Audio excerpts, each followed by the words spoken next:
মুখ্যমন্ত্ৰী ডাঙৰীয়া মাইনৰিটি স্কলাৰশ্বিপৰ বিয়াগম কেলেংকাৰীলৈ তেওঁ ইনকোয়াৰি দায়িত্ব দিছে। আমি দেখিছোঁ ধুবুৰী জিলাত এই তদন্তৰ কোনো প্ৰক্ৰিয়া এতিয়ালৈ আৰম্ভ হোৱা নাই। আমি দেখিছোঁ যে ধুবুৰী জিলাখনত চাপৰৰ পৰা আৰম্ভ কৰি চাপৰ, ধীৰঘাট, বিলাসীপাৰা, নায়াৰলাগা, মহামায়া, গৌৰীপুৰ, ধুবুৰী, আগমনী, গোলগঞ্জ আদি কৰি বৃহৎ চৰাঞ্চলক সামৰি লৈ আমি দেখিছোঁ যে চৰকাৰী আৰু বেচৰকাৰী বহুতো স্কলাৰশ্বিপৰ পইচা আহিছে।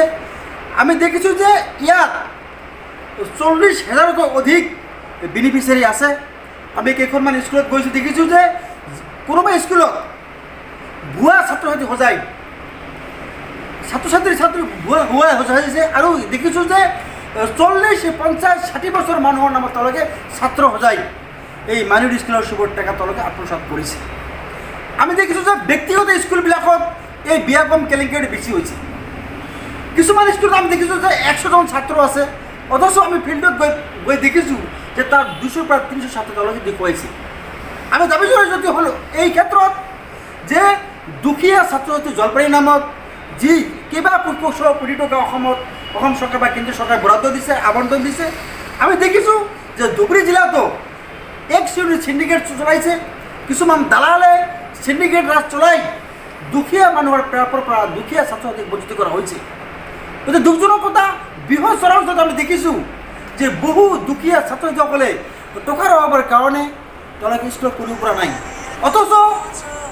অথচ বিভাগে মাইনৰিটি স্কলাৰশ্বিপৰ নামত ধুবুৰী জিলাতো কেইবা কোটি টকা আবণ্টন দিয়া সত্ত্বেও দুখীয়া ছাত্ৰসকলে আজিলৈ দুখীয়া ঘৰৰ পৰিয়ালে আজিলৈ এই ছাত্ৰ ছাত্ৰীসকলে পইচা পোৱা নাই।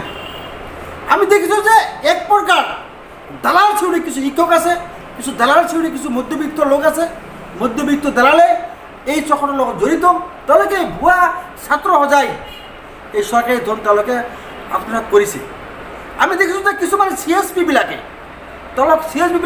তেওঁলোকৰ CSPত ভুৱা একাউণ্ট তেওঁলোকে বনাইছে। 40-50 বছৰৰ মানুহৰ নামত তেওঁলোকে ছাত্ৰৰ সজাইছে। একাউণ্ট পিছত তেওঁলোকে এটা ফিংগাৰ ব্যৱহাৰ কৰি কেইবাজন মানুহৰ নামত তেওঁলোকে পইচা উঠাব পাৰে। এই CSPবিলাকে লগত জড়িত আছে।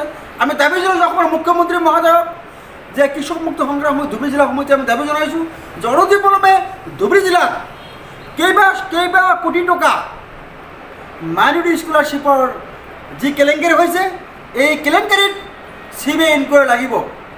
কিন্তু দুৰ্ভাগ্যজনক কথা যে যিখন জিলাৰ ছাত্ৰসকলে দুখীয়া হোৱাৰ কাৰণে পইচাৰ কাৰণে তেওঁলোকে স্কুলত যাব পৰা নাই, তেওঁলোকে ভাল পোচাক বা তেওঁলোকে পঢ়িব পৰা নাই, কিতাপ পত্ৰ কিনিব পৰা নাই।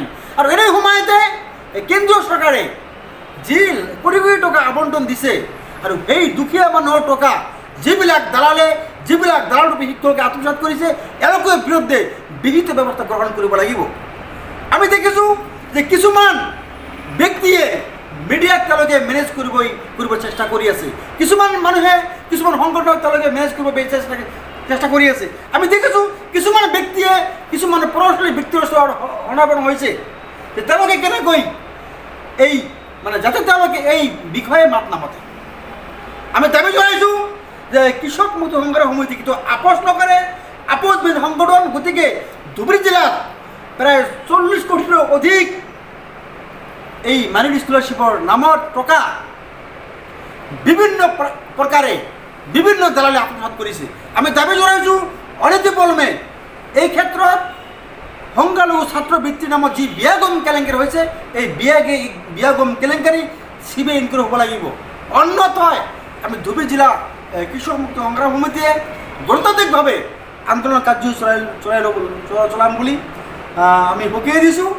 আৰু ধুবুৰী জিলা উপায়ুক্ত মহোদয়ক আপোনালোকে জানে যে 6 মাহ আগত আমি ধুবুৰী জিলা উপায়ুক্ত মহোদয়ক স্মাৰক পত্ৰ দিছিলোঁ যে আপোনাৰ বিভাগে আপুনি নিজে উদ্যোগ গ্ৰহণ কৰি ধুবুৰী জিলাত হৈ থকা এই বিয়াগম কেলেংকাৰীৰ ইনকোয়াৰি কৰিব লাগে।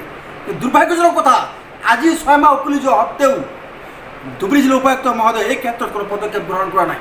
আমি ধিক্কাৰ জনাইছোঁ ধুবুৰী জিলা উপায়ুক্ত মহোদয়ক। তেওঁ ৰাজনৈতিক নেতাৰ পাক চকাত পৰিছে, তেওঁ ৰাজনৈতিক নেতাৰ কথা মতে কাম কৰে আৰু সেইকাৰণে আমাৰ সংগঠনবিলাকৰ যি দাবী, সংগঠনবিলাকৰ যি আৱেগ, সংগঠনবিলাকৰ যি দাবী বা মেমৰেণ্ডাম তেওঁলোকে সেই মেমৰেণ্ডামত তেওঁলোকে কাম নকৰে।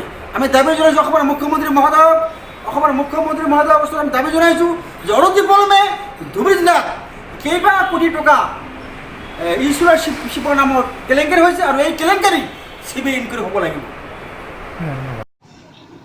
News 24 Bogolan YouTube. Please subscribe and click on the bell button.